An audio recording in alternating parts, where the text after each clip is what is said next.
Guys पिछले दिनों power star Pawan Singh के दो ऐसे गाने आए जो कि लोग इल्ज़ाम ये लगा रहे हैं कि पवन सिंह कॉपी करके गाए हैं, चोरी करके गाए हैं।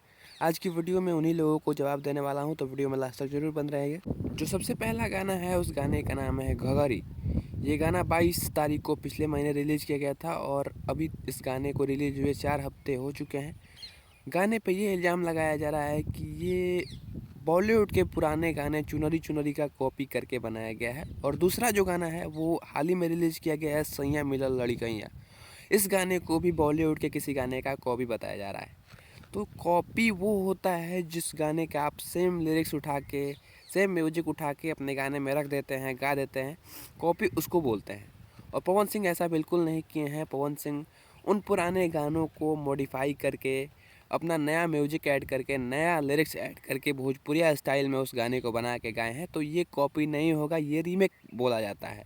और ऐसे तो काफ़ी सारे आ रहे हैं, बॉलीवुड में भी हैं, भोजपुरी में भी हैं, अदर इंडस्ट्रीज़ में भी हैं, जो कि गानों की मतलब कि रीमेक बनाते हैं। तो क्या उन सबको चोर बोल दिया जाएगा? कुछ चमन चूतिए हर एक सोशल मीडिया पे ऐसे हैं।